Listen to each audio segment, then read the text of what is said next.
Yeah. Hello, welcome to the Danish painting class.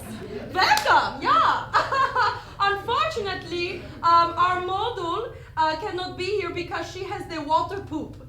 So she's no good for painting, so we have new model. Did somebody say they needed a model? Caitlyn Jenner is the Danish Girl.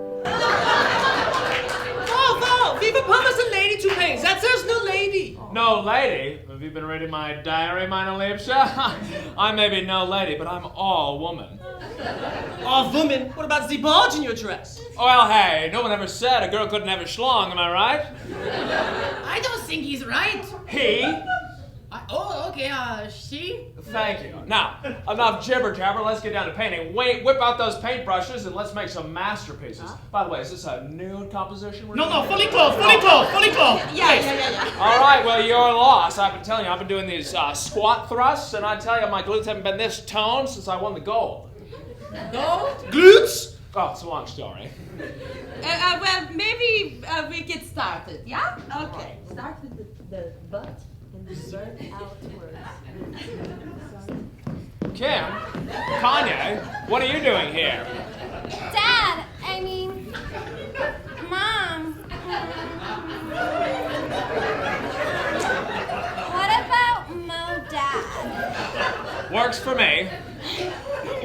Mo Dad, Kanye is $53 million in debt. I'm an artist. Well, why doesn't he take his record off Tidal and start selling it to actual real human beings? Huh? I need money to fuel my dreams, because my dreams are better than anyone else's. I'm going to pretend I understood what the hell that meant, but why are you telling this to me? Well, we just found out you won you got $12 million for that book about yourself, and like anything else, we need the money. Oh. Look, this is painting class, yes? Oh, this talkie, no painting, huh?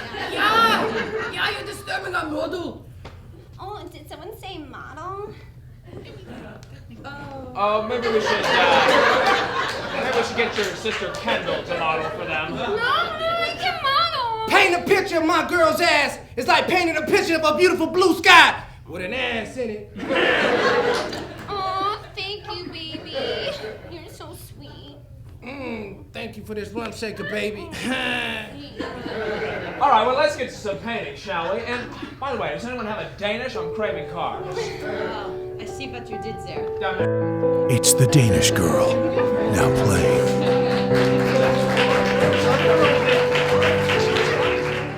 Tonight on TMI's Academy Awards show, The Big Short goes long. Brooklyn gets another choice. Gladiator gets a sequel. And seats at the Dolby get filled. All that and special guest Jonathan Lipnicki. Tonight on TMI.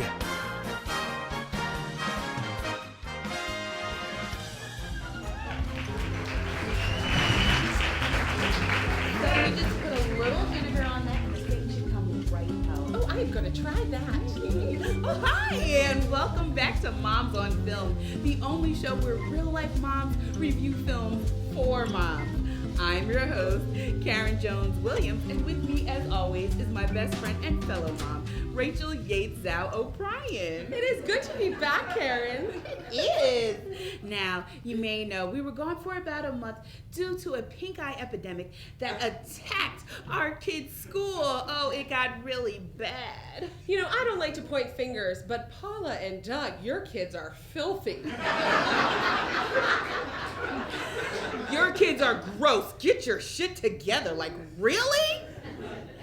Anyways, what better time to come back than the week of the Academy Awards? That's right. Today's show is dedicated to all the films nominated for Best Picture. Our first movie review is The Revenant. Now, this is a film about a man set on revenge and stars Leonardo DiCaprio. I just love him, but he will forever be Jack Dawson to me. You know, Titanic was the first movie Doug and I went to see. Oh, really? That's really sweet. Actually, it's not. He slept most of the movie, but somehow he magically woke up when Kate Winslet showed her titties. You know, I have said it once and I will say it again. Men are disgusting pigs. They really are. It's like they have some kind of superpower for finding boobies. That's right. It's like he's the freaking guy, the bald guy from the X-Men. Boobies over there. Boobies over there. 4 more boobies over there. It's sad, really. It really is sad. Anyways, that's our review of The Revenant. Oh, wait. We've got a caller. Okay, hello, caller. What's your name and what's your question? Hi, yeah. My name is Margaret, and I'm calling from Buffalo. And I really don't have a question. It's more of a statement, really. I just wanted to say that you two are just the worst. Oh. Like, your show is terrible, and you both make terrible peanut brittle, and no one likes it when you bring them. Peanut brittle? What? How would you know? Is this Paula? Yes. How dare you? How dare me, bitch? How dare you? Don't be talking about my kids on TV. I want an apology right now. Paula, I'm sorry. You have some nasty ass kids. Oh, you know what? You know what, Karen? You will not disrespect me on my show. You will not disrespect her. Whatever.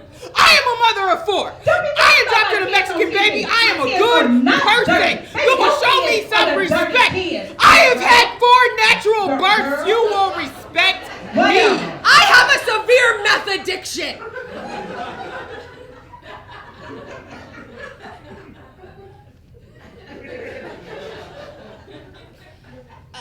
So Paula, are you still gonna do carpool next week? Oh yeah, for sure. I'll pick your kids up around 7:30. Great. Bye, Paula. See you guys. Love her. Salt of the earth. Our next Oscar-nominated film is Room, featuring Brie Larson. That's right. It's a movie about a mother and her child who were held captive in a room for 7 years. Or as I like to call it, the pediatrician's waiting room. Am I right? Am I right? This movie really spoke to me. A mother trapped with her screaming child, nothing but a bottle of wine and a couple of issues of Entertainment Weekly. Hank works a lot, and I kind of really like taking the minivan out by myself, and I've watched everything on Netflix over and over and over. I just need like a little bit of meth, just like a little bit.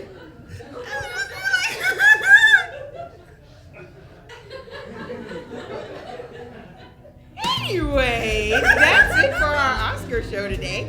If you'd like to see more from us, tune in on Thursdays when we review Capri Sun flavor. Oh God, I hate my life. I hate so much.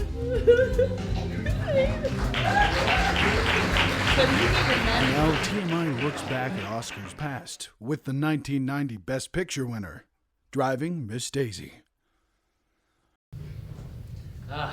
I remember when they first asked me to direct Driving Miss Daisy. Oh, it was going to be a completely different movie than we were intending to make. But as is the case with those very special movies, something magical happened on the set that transformed what was a good movie into a classic movie. Driving Miss Daisy, scene 12, take 1. And action! Where can I take you, Miss Daisy? Take me to the market, Hope. Yes, ma'am.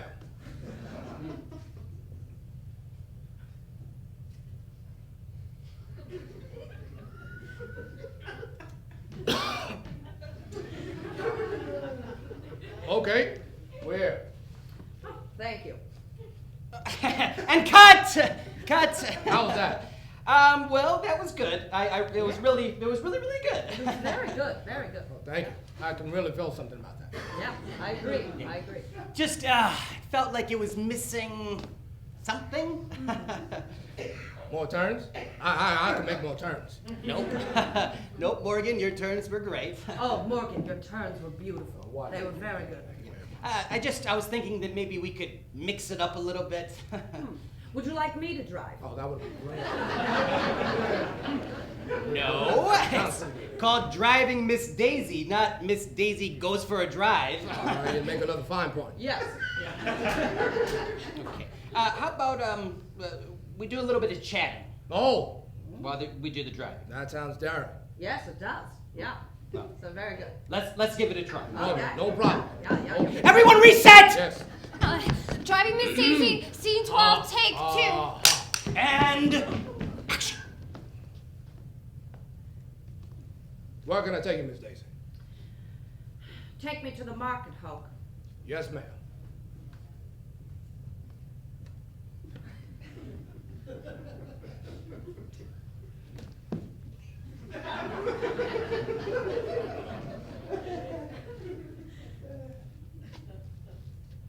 And cut! What happened to the chatting? I just Well, mentioned. I was waiting on Jessica to stop. Oh, I was waiting on you to start. Oh. You know you did not say who was supposed to start talking. That is true. You never said who should start talking first. You're right. My fault. That's okay. Just next time, you know. I tell you what, Morgan. How about this? How about you start the chatting? All Okay. right, I can do that. All right. Everyone, reset! Okay. Driving Miss Daisy, scene 12, take 3. And action. Where can I take you to, Miss Daisy? Take me to the market, Hulk. Yes, ma'am.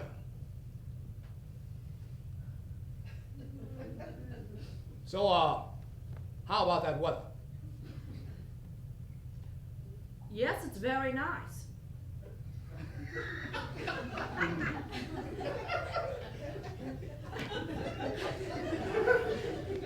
And cut! Oh, wow, I can really feel that one. That was exhilarating. It freed up a little bit The from connection was good. way right down at the bottom. It was better. I It felt was- good about it. Yeah. What did you think? It was good. It was better. We're getting there. It's just, it felt like it was missing substance, content. It just, remember, it's 1948, okay? 1948. You don't really know each other very well I yet. don't know. You're not friendly, okay? There's racial tension going on here. Yes. Racial tension. All right. I like that. I like the sound of that. All right. Hey, I can do that. I can do racial tension. Let's use this. Let's use this for our performance. Absolutely. Okay, No great. problem. Let's reset. Okay. Driving Miss Daisy, scene 12, take 4. And action. Where can I take you to, Miss Daisy? Take me to the market, Hulk. Yes, ma'am. So, how about that weather? Well, yes, it's very nice. Oh, yeah. Sure it is. For you. You old white bitch. Cut! Let's cut it! Let's cut it right there! I felt really good about that one.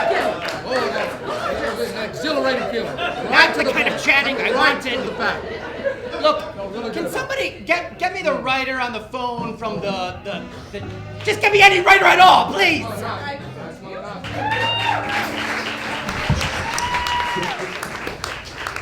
Cristal, Tonya, I am really sorry about that song earlier. You get this one. We'll let you slide this time. You know, not having any African Americans nominated this year is a touchy subject, but it's okay. I'm gonna let it slide. It's over now. Yeah, Jonathan, how do you feel about what's going on with the Oscars? Well, that's funny you ask, because I actually have a very unique perspective on the whole thing. You do? Yeah, you see, I was a victim of reverse discrimination in 1997 by the Academy, so... Do tell. Well, when Jerry Maguire came out, there was all this Oscar buzz, and people said I was the highlight and I should be nominated. But when nominations came out, did I get nominated? No. Cuba Gooding got the nomination and the award. And I don't want to say the words filling the quota, but... You calling sharp. No, I'm just... You know what? I'm calling Beyonce. It was 1952, and I had come to Brooklyn, New York from Ireland. Life was lonely at first. That was until I met Tony, a young Italian boy. One Saturday, I met him for lunch with some of the girls from the boarding house I lived in. Eilish. It's Ailish. That's what I said. That's what I said. Amish. It's so nice to finally be and get to meet you and your friends. It's just, I love it. So nice to meet you too, Tony. Top of the morning to you, Tony. Oh. Hiya, Tony. Hi there. I thought it was a good time for all of us to meet because I have something very important I need to tell you. Okay. I've met a man. Yeah, no kidding. He's right here. Oh, no. Tony. No, Tony. I've met another man, and he's also from Brooklyn, and I'm just not sure which one I should choose. Another man? But Elvis. Yes. Oh, and here he comes. I see him. He's coming here. Oh, yes. Hello to you. Everyone, I'd like you to meet Bernie Sanders. Don't come to me. I will come to you. You can make your acquaintance, Mr. Sanders. Hello to you. Hi, Bernie. Hello again. Hiya, Bernie. Hail. Yeah, I'm just, hold on one second. Wait. You're having a hard time choosing between me because of this guy? What does he have that I don't got, huh? I will field these questions one at a time. Number one. I am not like the rest of the fellows. I am not part of the Brooklyn establishment. That Brooklyn establishment. Number two. I believe that Ailish, being an immigrant, should be afforded the same rights as every other American citizen, including free education and health care. What the hell is health care? Health care is what will make these women live well into their late 40s. And I want to be the one to provide that right. Oh, well, you must be well-to-do, Bernie. No, in fact, I do not even have a pot to piss in. Yeah.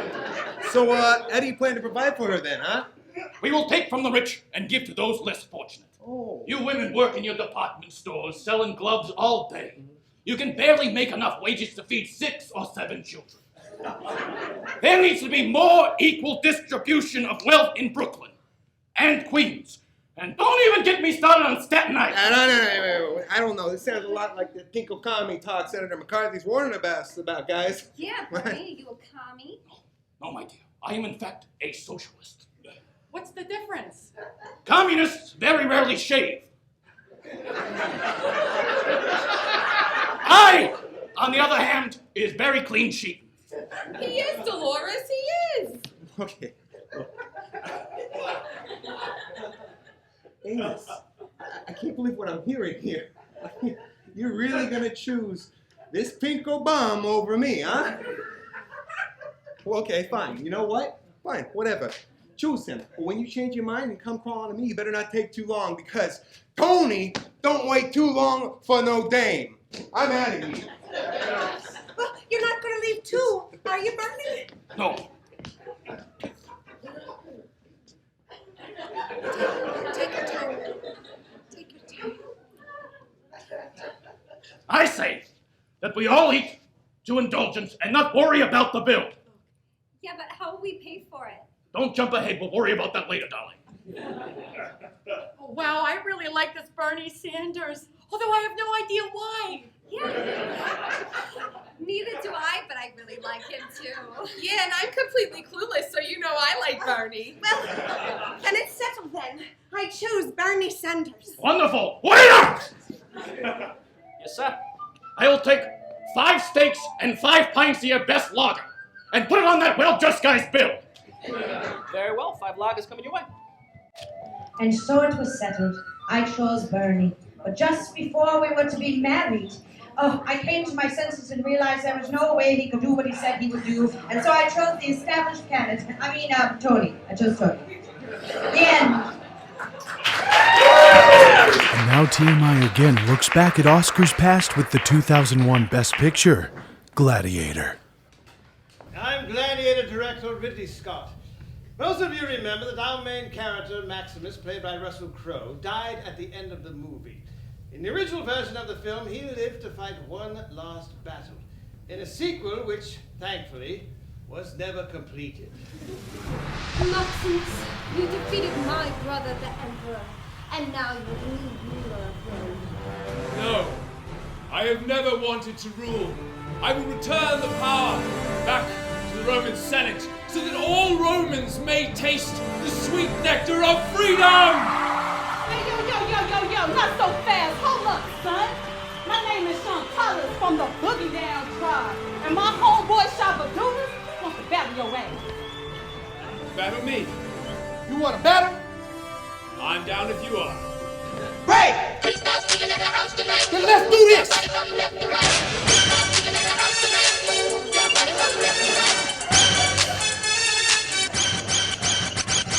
It's Gladiator 2, Electric Boogaloo. In The Martian, Matt Damon had to survive on the inhospitable terrain of Mars. Now, astronaut Mark Watney is back, and he's lost again. And then, we need to get next year's NASA budget to the president's office for his review. Yeah, righto, boss, on it. Yep. Check that down. Hang on, I've got to get this. This could be my wife. Hello? Mr. Sanders, this is Mark Watney. Oh, hi, Mark Watney. How are you? To be honest, I've been better. What's the matter? Still getting used to life back on Earth? No, I'm lost. At the Venetian. Matt Damon in The Venetian. What do you mean you're lost at the Venetian? Oh, come on, you know how this is, man. All these casinos, how they are. First you wander into the penny slots and they all start to look the same. I don't know if I'm gonna make it out of here. Okay, now, son, you take care, okay? Now, I'm gonna get you out of there. Now, I'm gonna call you right back, okay? Okay, just please, hurry, all right? I don't want to wander into some god-awful buffet. Don't you dare. We're gonna get you out of there, okay? We're gonna get you out. Okay. Call you back. Goodbye. Mark Watney. He's lost.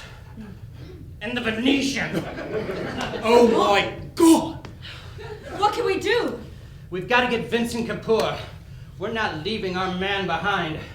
Especially at a Las Vegas casino that is most certainly not run by an organized crime syndicate. Certainly not. In this day and age, no. Yeah, no. In The Martian, Mark Watney survived with his brain and know-how. This time it might come all down to the roll of the dice. Okay, so let's do the math. Currently, right now, I have $2.18 in my front right pocket. Now, that means I still need about $10.99 in order to be able to eat at that god-awful all-you-can-eat buffet. I figured that if I saved up enough money and just ate there and gorged, I'd be able to survive off of all the free drinks at the casino. So, in order to do that, I'm going to need to come up with $13.50 every day, plus tip in order to survive. The craps table is my best offer. I could use that table to grow potatoes on, right? So I say we just let it all ride on roulette, huh?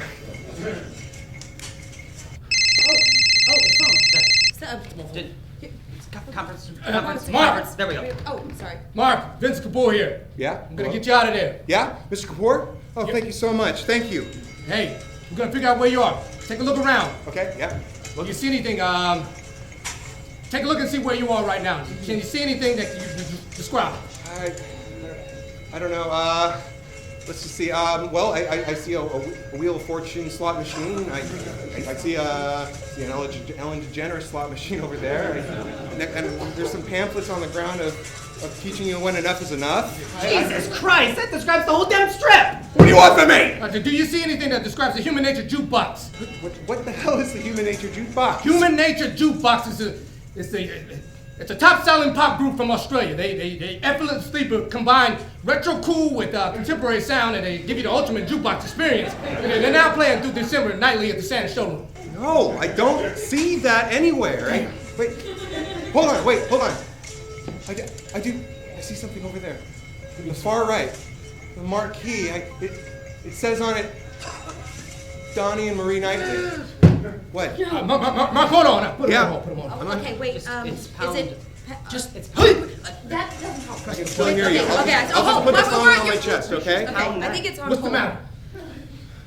Sir, he is not at the Venetian, what he described as most definitely the Flamingo. Oh, God, and that's right next to Harris. And that place is a real shit show. Well, how did this happen? Well, you know, I mean, there's so many nice places on the Strip with the Aria and the Wynn. I mean, they have to have family affordable hotels.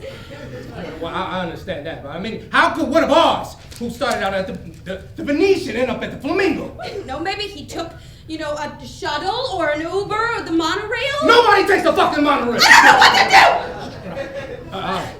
Get him back on there. Who is that? I'm sorry. It's how 9, I'm Mike. not sure. Hello? Mark? Mark, can you hear us? Mark. Yeah, I hit the phone down. I'm sorry. Okay, What's sorry. up? All right, he's here. Mark, I don't want you to be concerned. Okay. But you're definitely not at the Venetian any longer. Okay. All right, look, I want you to stay calm. I want you to look around. I want you to do me a favor. I want you to head back in the direction that you came from. And whatever you do, if you see any signs that point to the Guy Fieri restaurant, stay the hell away from it. Stay out of there, Mark. Okay, you got it. All right. Guy Fieri. All right.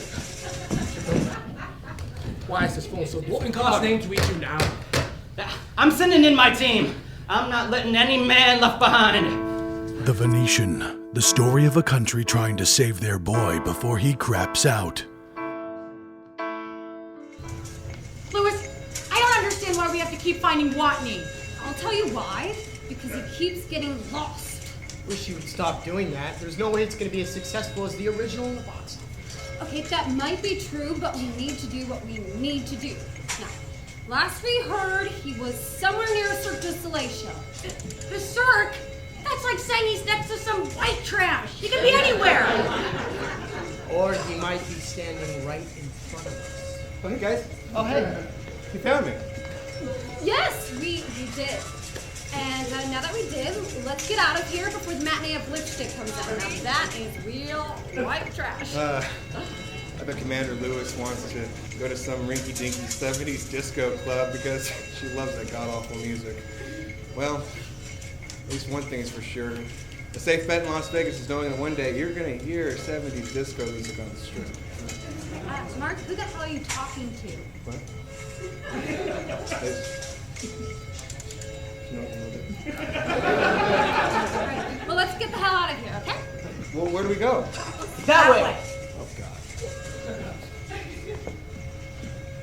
Hello, NASA. I think we're lost. The Venetian, now playing. And now TMI takes another look back at Oscars past with the 1992 Best Picture, Silence of the Lambs. Hi, I'm Jonathan Demme, director of Silence of the Lambs. Anthony Hopkins will go down as one of the greatest roles in history playing Hannibal Lecter. What you probably didn't know is he was almost replaced.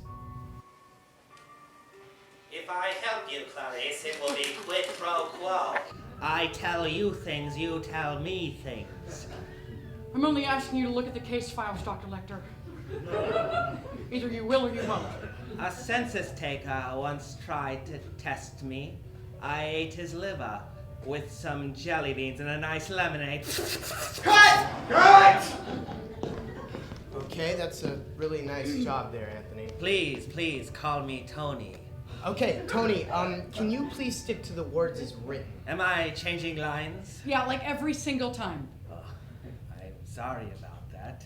It's fine, you know, it's the first day of filming, but remember, it's fava beans and a nice Chianti. Oh, that's very sinister, isn't it? Yeah, no duh, Tony. Okay, back to one. Back to one! Silence of the Lambs, scene 10A, take 9. Mark. And action. Quid pro quo, Clarice. I tell you things, you tell me things. I'm only asking you to look at the case files, Dr. Lecter. Either you will or you won't. A census taker once tried to test me. I ate his liver with some pinto beans and a nice clamato juice. Damn it! Oopsie, did I make another boo-boo? You know, I can't take this. You are the most unprofessional, brilliant British actor I've ever worked with. Bollocks, have you ever worked with Helen Mirren? No, there's a wanker.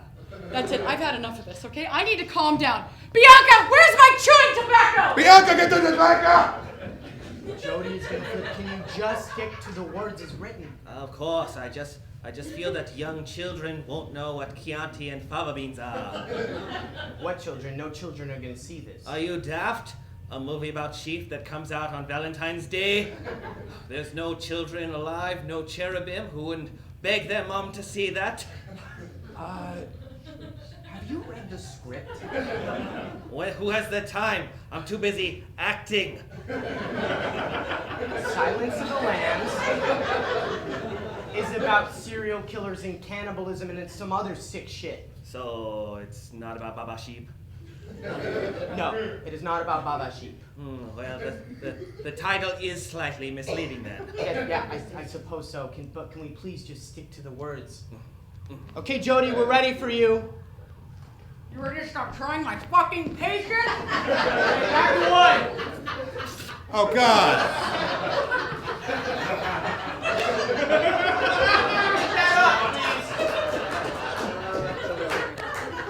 That poor man. This violates every union code of around.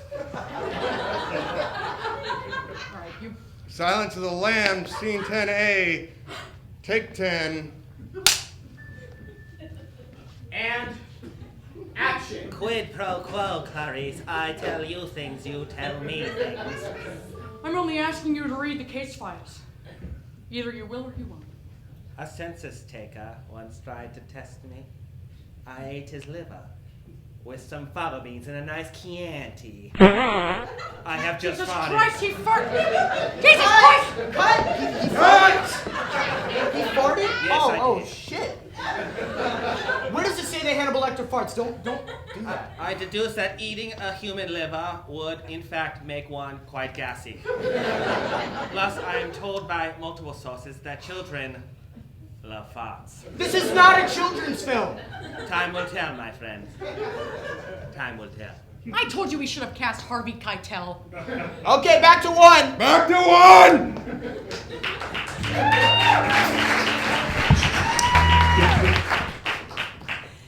Now, ladies and gentlemen, this is the night that we've been preparing all year for. Tonight, you will be filling empty seats at the Academy Awards. Oh. Yes, sir. I know we've been training for months. But what's it gonna be like when we're out there in the trenches? Oh, that's a great question. I'm so glad you asked, Dave. Now, to best answer that question properly, I want to bring out our oldest seat filler replacement person. Laney O'Shanagan is celebrating his 49th Oscars this year. Now, if there's anybody that can tell you all about filling someone's seat, it's going to be Laney. Laney, come on out. Hey there. Cut it out. Cut it out. You got to make an old man blush. And too much blood to my head at my age could kill me. I got angina. Oh, bless your heart. We don't want that. Neither do I. Hey, look. Before I tell you about how to fill a seat, I want to tell you about the first time I filled a seat. I remember it like it was yesterday. If yesterday was 49 years ago and LBJ was still in the White House. That was a really long time ago. Missy, it was only a long time ago if you stopped to count it. And I can't count, which is why I fill seats for a living. Anywho, the year was 1967. Walter Matthau had gotten some bad salad at the Brown Derby the night before. Now, the guy originally signed to Matthau was an old grizzled veteran named Lucky. Well, let's just say this was not going to be his lucky night. After the second time Lucky filled in for Matthau, Lucky comes up to me and he's white as a ghost and he says, I don't know what crawled up Matthau's ass, but we ought to be over bombing Charlie with it in Vietnam. Oh. He died a couple of moments later. From the smell? No. Lucky had congestive heart failure. I guess his name was rather ironic. Anyway, from that point on, I was in and out of Matthew's seat more often than a drunk Dick Burton was in and out of Liz Taylor that year, which for you kids was a lot. Anyway, the end of the night, my boss comes up to me. He says, Lenny, you did a hell of a job. Now go take a shower. You smell like a dog's ass. That's That's a great story. That was my first time, and I never looked back. You know what, Lenny? Why don't you tell these eager young men and women exactly what they're in for tonight? I would love to. Okay, now, for the people coming to see the show, it's all tits and glitz, pardon my language. But for us, it's hell. It's hell, I tell you. 1 minute, you're standing in the wings. And the next minute, you're sitting in Fred Astaire's sopping wet seat because nobody thought to take him to the John before the show.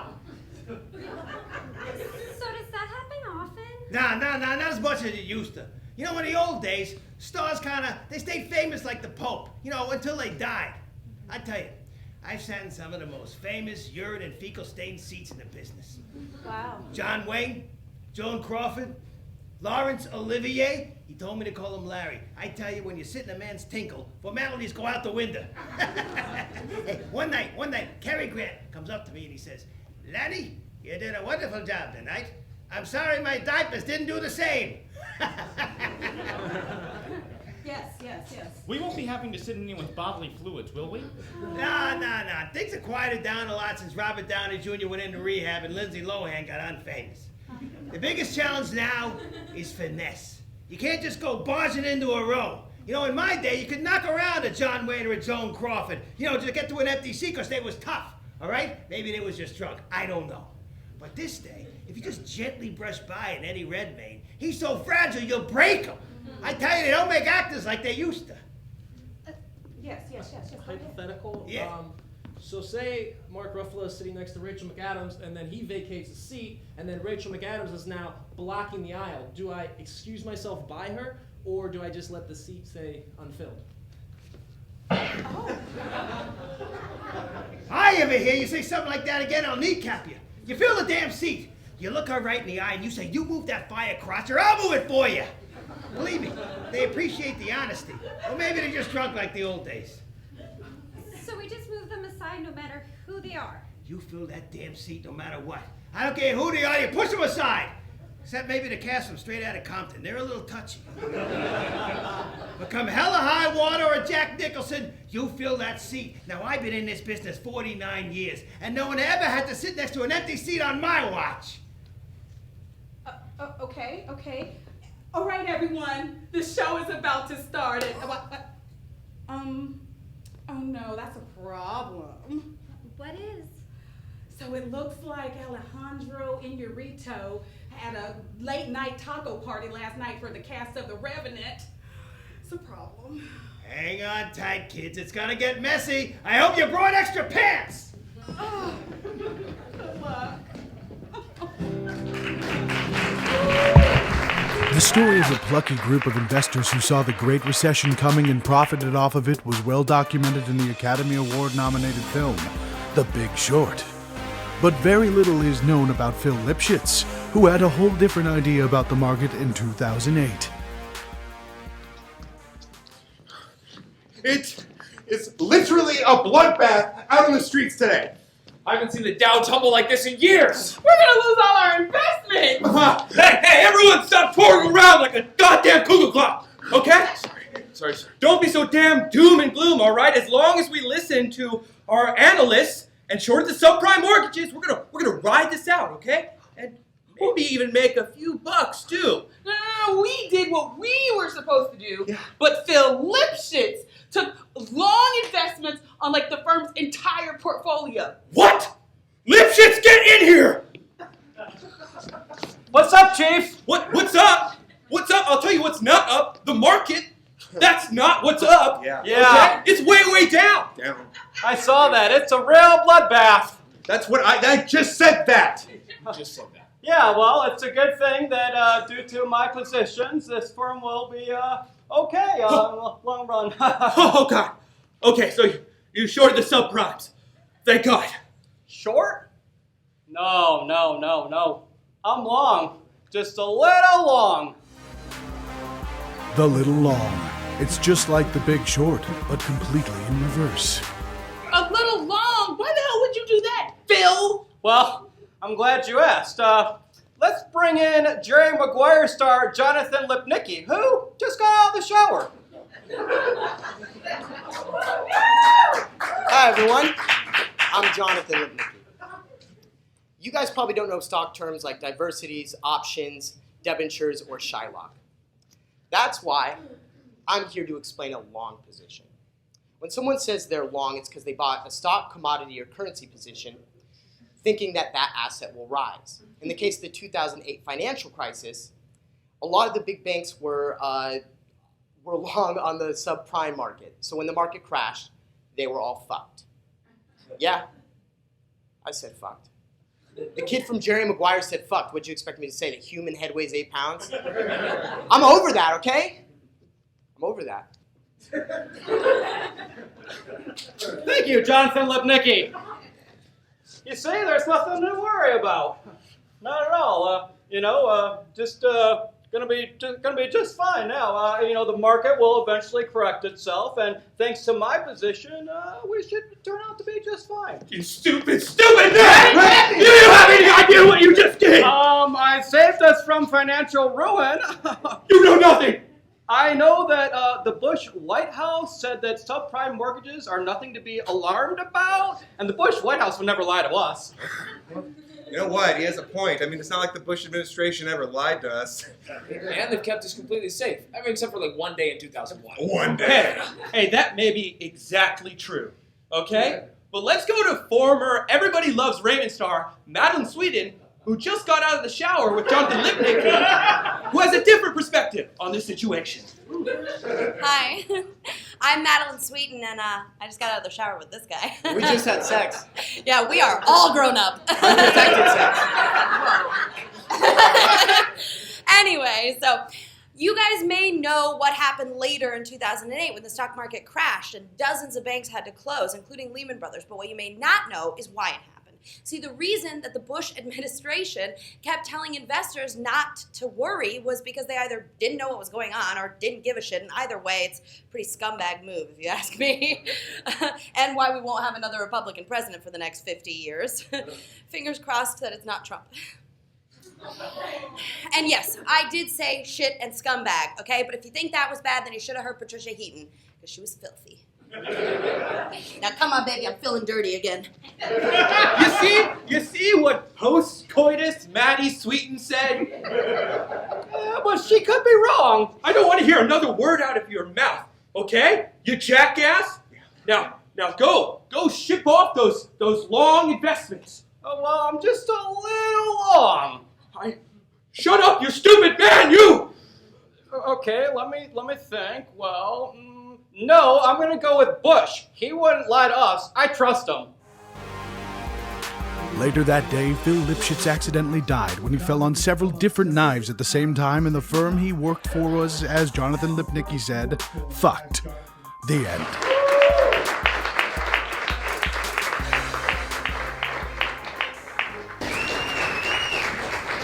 So you're saying to me that the Motion Picture Academy gave Cuba Gooding Jr. the award because they wanted a black man to have the award and not some little white kid? That's what you're saying to me? Yeah, pretty much. Works for me. Yeah, me too. Okay, I'm good with that. Yeah.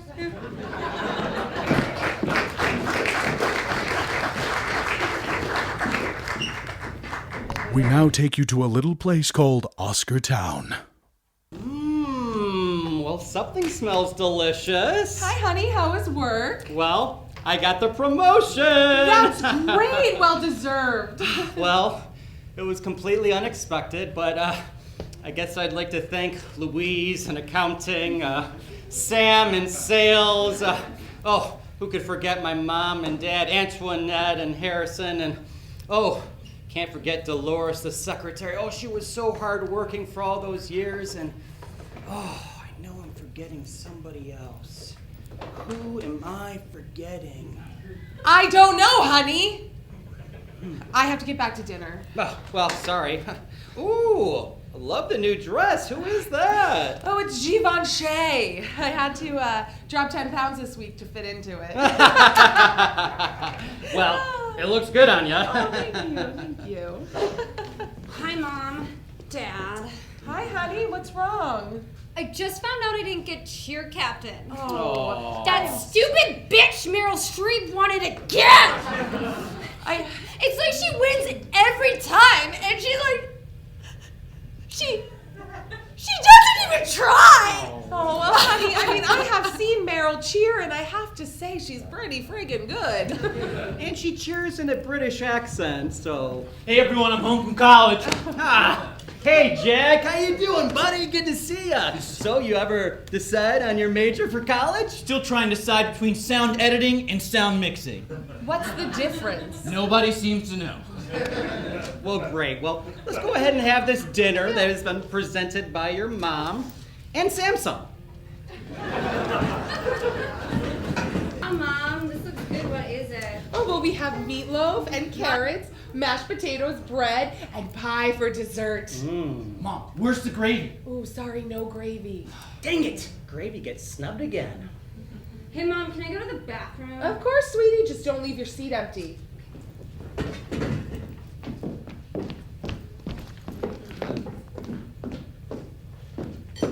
So I went to the pet store on Pemberton Street tonight. Jack, please! It hasn't even been a year since Mr. Piddles died. It's okay, honey. Mr. Piddles will always be with us. And in that vein, let's take a moment to remember all the pets that we forgot this year.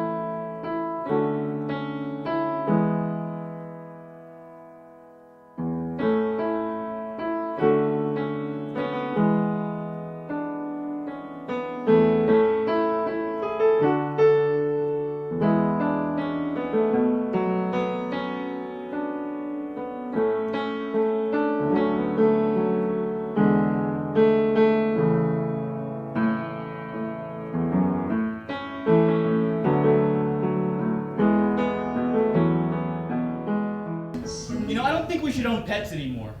Who could that be in the middle of dinner? Yeah, Mom, dinner's running kind of long, so... Hey, how's it going? How you doing? I'm Mike, and sorry to interrupt, and this is my wife, Nicole, and we're your next door neighbors. Yeah, we were hoping you'd have us over for drinks sometime. Okay, yeah, we'll be happy to have you. We promise, next year. Great. That meatloaf smells really good. Oh, dang, Really thank good. you. Thank you for coming. Thank you for coming. We deserve a seat at the table. That was a close one.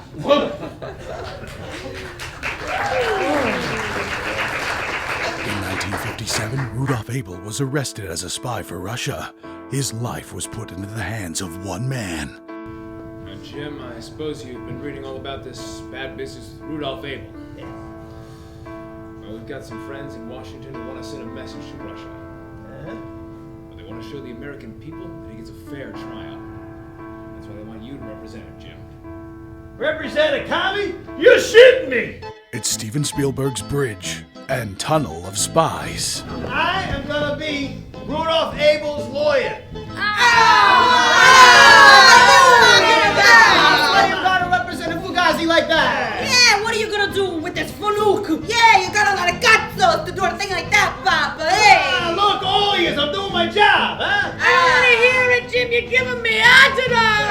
Will you quit busting my hump, Pop? I ain't busting nobody's hump, I'm doing my job. Yeah, they're doing the job of a traitor. A traitor, huh? Hey, this is what I do for a living, all right? I don't see none of you complaining when you're spending the scroll I make representing these criminals, huh? So if anybody's got any problems, you talk to the guns. Aggie! Aggie! Oh, look at me, thinks he's... It's Steven Spielberg's Bridge and Tunnel of Spies. Look, Paisan, I'm your lawyer, right? Do what I say, don't be a gavone, maybe I keep you from getting a chair. Don't be a gavanos, Dad, don't go running your mouth to nobody but me, capiche? Cool. You know, you're real stunad, you chooch. Time magazine called Bridge and Tunnel of Spies a frickin' masterpiece, while Newsweek says a better movie than this, forget about it. All right, listen, Jim. Through back channels, we found out the Russians are willing to trade your guy for our guy, Gary Francis Powers. We want you to go to West Berlin with Abel and make the exchange. Me? West Berlin? I ain't going to Germany. What do I look like? A Mameluke, huh? No, you look like a man that's doing what his government asked him to do. How did I step in this Chabot's crap, eh? It's Steven Spielberg's Bridge and Tunnel of Spies. All right, listen up over there. I'm sending this Maguire out, huh? You send my guy over here, don't be a gavone, or you're getting a Marion. That's Bridge and Tunnel of Spies, now playing.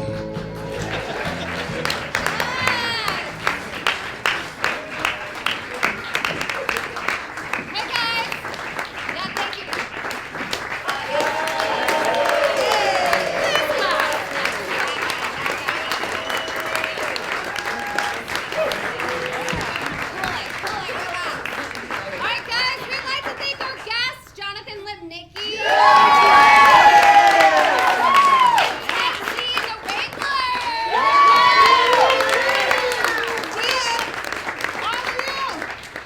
Taking next week off so we can all watch the Oscars, obviously, but we will be back the following week, whatever, in 2 weeks, watching Kat Bayless from VH1's Hit the Floor as our host.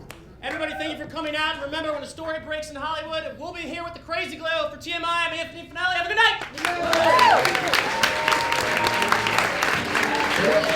night.